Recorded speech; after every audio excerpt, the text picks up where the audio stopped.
All right, what is going on, Haunt Nation?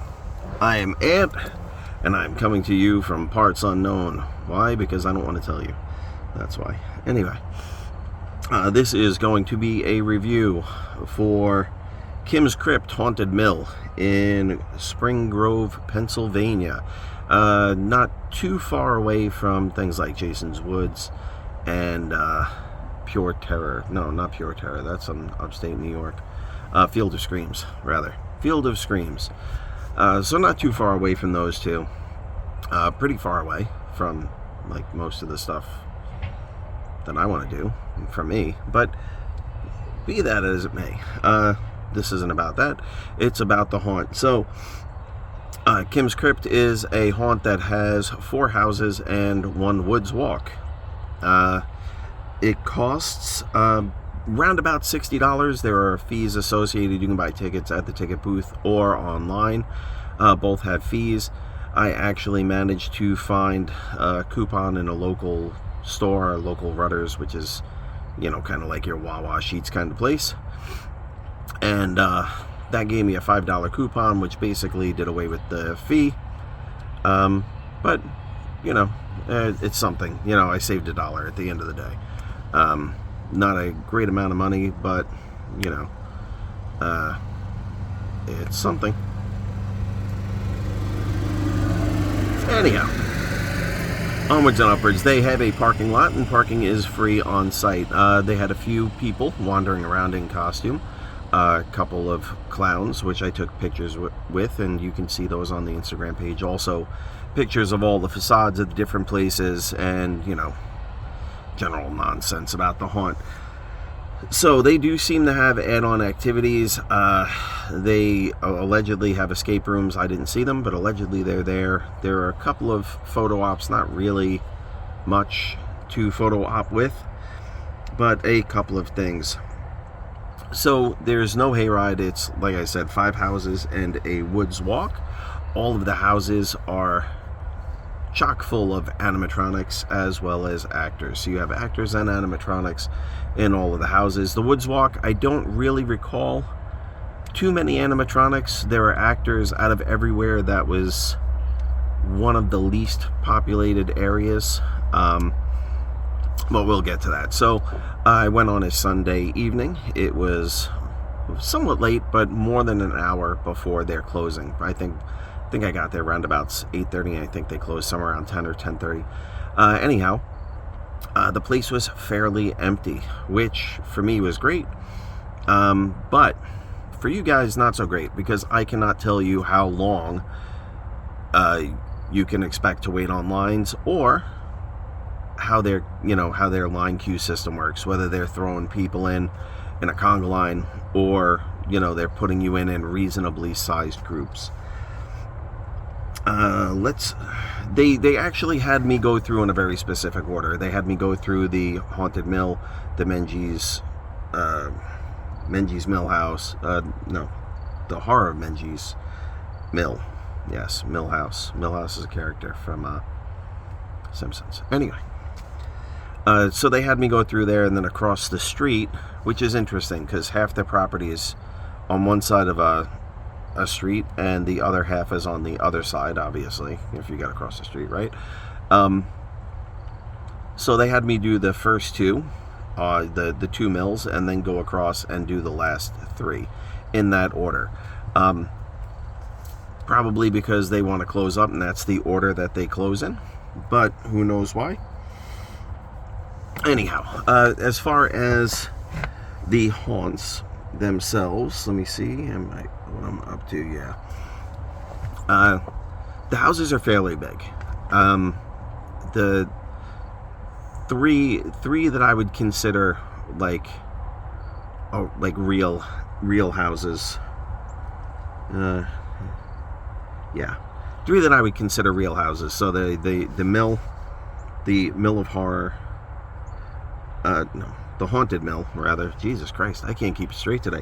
The Haunted Mill, the Horror of Menzies Mill, and Eyes of Terror are all 3 houses. They're all fairly long. At the very least, the first 2 have stairs up and down, in and out. some indoor areas, some outdoor areas. Very cool. The Haunted Mill, you actually got to come out on the balcony that you can see in the facade in the front and go back in. I thought that was cool. A lot of places that have balconies, like Headless Horseman Hayride, it's a 2-story haunt, or it appears to be a 2-story haunt. It's really only 1 story, but it looks like it's 2 stories, right? There we go. There's lunch. Anyway, lots of animatronics. The haunted mill was definitely my favorite. Had a really, like, you went in and you kind of go down into a basement, and it's got that whole mill feel. It really has that haunted house feel, but like a more natural feel, right? Not like set pieces, like a natural feel. The other two were, definitely good as well, but that was definitely my favorite. Some very cool stuff inside. Tons of animatronics and actors and actresses, all in costume. The costuming was appropriate for their sections of the haunt. And the set pieces were good. They weren't movie quality set pieces, but they were really good. Well done. The first haunt, like I said, the Haunted Mill, actually had some really good distraction techniques where something would happen, to the side of you, you'd look, and then something would catch you from the other side, or you'd come around a blind corner and an animatronic would go off. So that's really cool for jump scares. Something you would think more places would do well, but actually don't, right? After the three houses, you have the Woods Walk, which is exactly what it sounds like, and it was a fairly long walk as well. Probably, I don't want to say the least crowded, but probably the least crowded out of everything, actor-wise and prop-wise. I'm a little on the fence with saying that, because the Dark Despair really only had 1 actor that I can tell you was in there, and there are no props because it's completely dark. So I'm kind of discounting that. I'm not including that one because it's a completely different experience. But as far as that goes, there were still actors, don't get me wrong. Everybody was into it. Everybody was trying their best to give a good scare and play the part, but the least populated with actors and animatronics was that place, was that Woods Walk place, right? But again, really nice, really long. At some point, I think it was on the Trail of Terror. It might not have been. It might have been. No, it had to be. There's a little place where Kim had some of her early horror memorabilia that you're allowed to take pictures with. Those, again, are also up on the Instagram page where appropriate. But other than that, you guys know how it is. They don't want you taking video. They don't want you taking pictures, and we don't do that because we don't want to ruin it for you. Who wants to see the video of a place that you're going to go to and be like, oh yeah, I remember that from the video. Experience it. Enjoy. Get off your phone. So all really good. The final one, the Dark Despair, was just that. It was just completely black.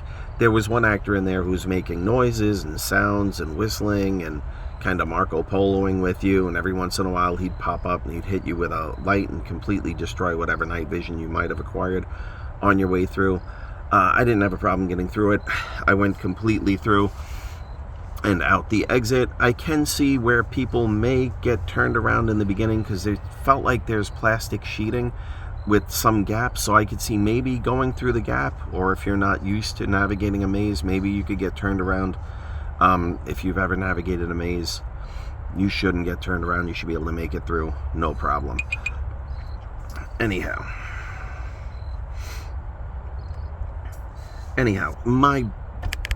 so the theme, right? we've gone through the sets. The sets are good. The costumes are good, appropriate for the things. The actors were definitely into it. Tons of animatronics. All really appeared to be working. Some went off after I passed them, but that's really meant for the second or third person in a group, you know? As long as they're not triggering or they're triggering way too late. But everything was triggering appropriately. Yeah, nice. As far as concessions go, they had food trucks. They had 2 or 3 food trucks there, you know, the typical carnival fare: hot dogs, hamburgers, elephant ears, yada yada yada. Like I said, the length of all the houses was great. They were plenty long. Expect to spend, you know, at least an hour and a half there, not including lines. You know, I'm talking a good 20-minute, if you're walking slowly, moderately, a good 20 minutes through each of the haunts. Like a nice length. Tons of merch. If you want it, they had t-shirts, sweatshirts, masks, like all sorts of things with the Kim's Crypt logo. Some of the characters on it. Nothing really caught my eye.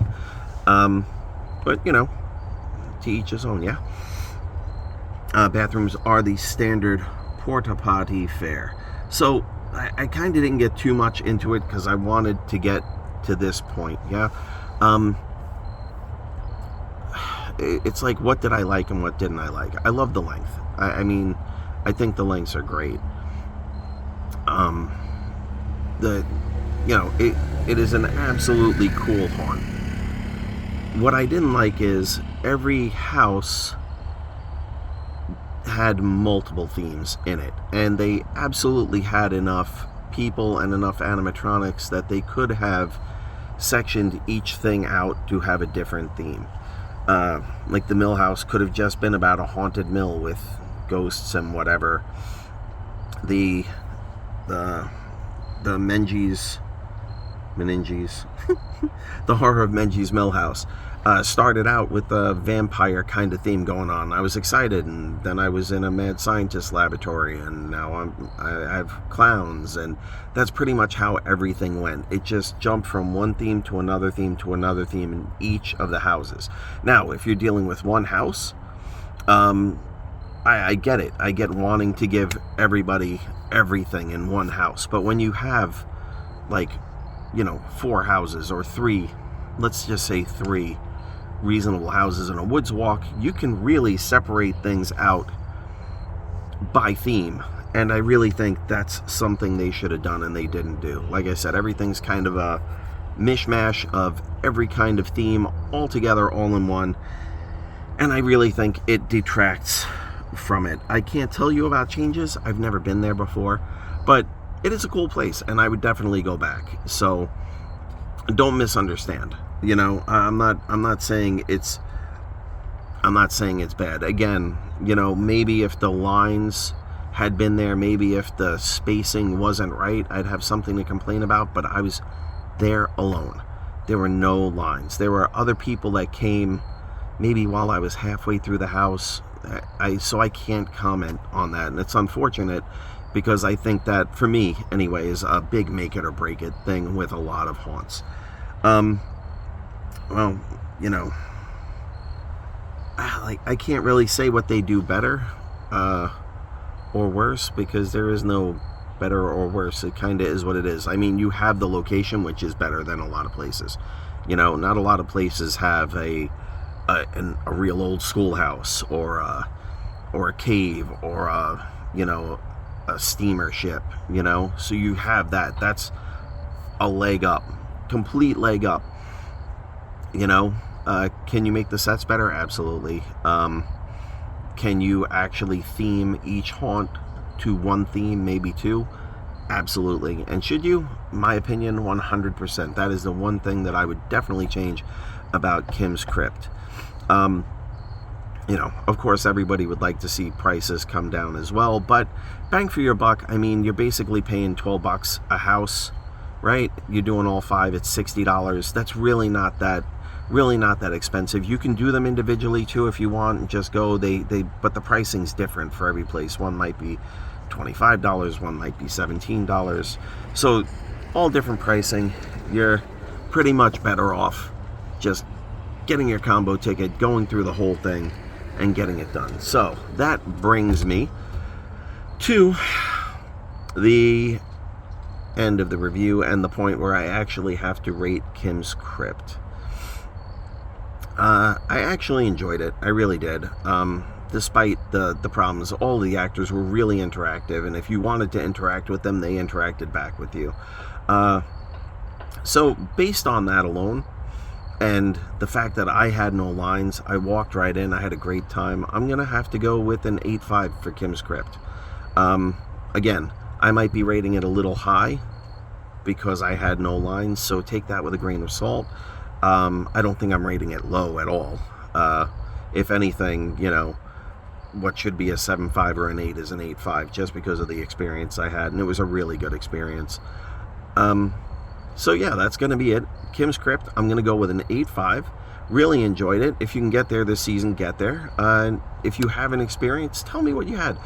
Leave it in the comments, because this is probably only going to be on YouTube because Facebook's being douchey again, and it wouldn't let me put the Blood Prison review there. So the Blood Prison review, if you see this, and it is on Facebook, you can go over to the YouTube page. There is a link on the Facebook page for it.